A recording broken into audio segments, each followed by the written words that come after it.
Well, we're getting close to Mother's Day, and so this morning I want to talk a little bit about brave moms. I come from a family of brave moms. My mom was a single parent who raised 2 daughters on her own. My grandma came here from Denmark following love to a farm in West Branch, Iowa, 28, not knowing English. And my grandma Hall, who lived south of Taylor County, had 11 babies and kids in the public school system for more than 50 years.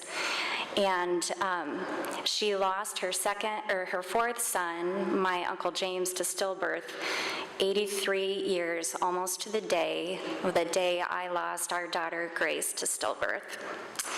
And that was 2003, and I remember laying in my hospital bed just absolutely heartbroken, wondering how something that had happened to my grandma so long ago could still be happening to people yet today.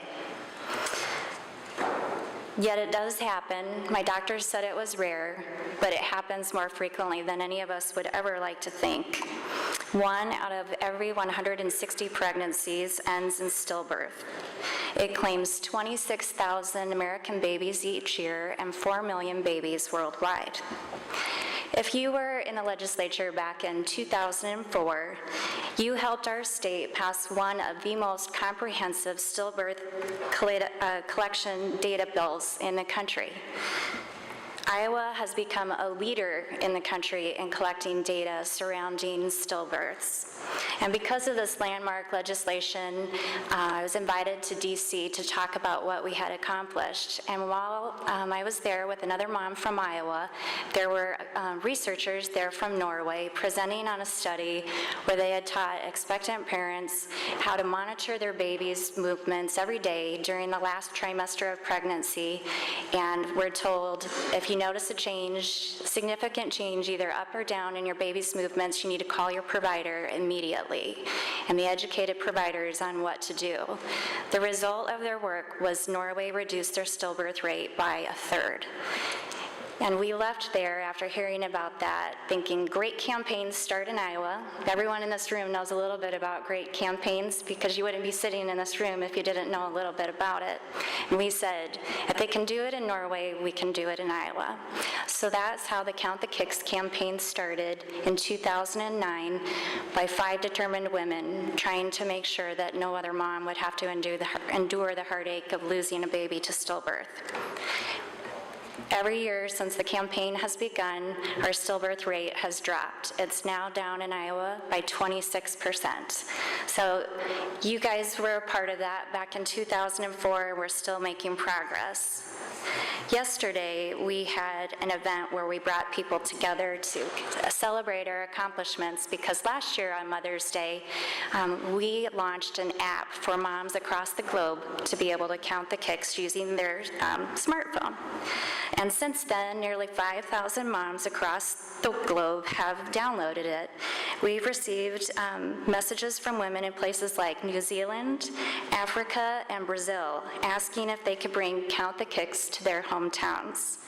And today, we have some very special guests in our balcony who want to start Count the Kicks in their home states. These moms are very brave moms, and I want to introduce each of them because they hopped in their car and they hopped on planes to come to a state where many of them had never been to before to learn about what we're doing here in Iowa and to see how they could bring it to their home state. So if you'll look at the beautiful women up in the balcony, I'm going to introduce them. And if you would raise your hands when I call your name, I would appreciate it. So we'll clap at the end. Stacy Gripsover from Kentucky, who lost her baby boy, Leo. Her friend Jenny Blanchett from Kentucky lost a daughter, Harper. Sapphire Garcia from Kansas, she lost a baby girl, Ella. Carrie Davis from Ohio, who lost her daughter, Harper. Sean Smilas from Arizona lost her son, Zach. Christy Edie from West Virginia, she lost her son, Garrett. Megan Petty from Tennessee, who lost her son, Miles. Karina Bennett from New Jersey, who lost her son, Milan. Daniel Barkley from South Carolina, who lost her daughter Lydia. Joanne Simpson from Indiana, who lost her granddaughter Harper.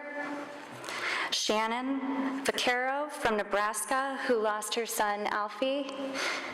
And we have some of our original founders from Healthy Birthday who got the campaign going here. Kate Safras, who lost her daughter Emma. Carrie Biondi Moreland, who lost her daughter Grace. Leslie Mesta, who helps coordinate the program in Iowa. I think I got everybody. There's a couple other Iowa moms that couldn't be here today.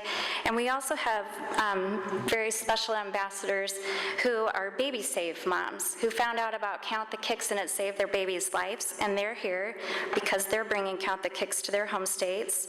Sarah Sariani from Florida, who saved her son Ryan, and Ryan had a true knot in his umbilical cord, which is how we lost my daughter Grace. So it's especially heartwarming that she was able to save her baby from Count the Kicks. And Jennifer McCune from South Dakota, who saved her baby boy Danny, who's not a baby anymore, he's growing up. So will you give these ladies a warm welcome to Iowa and thank them for coming?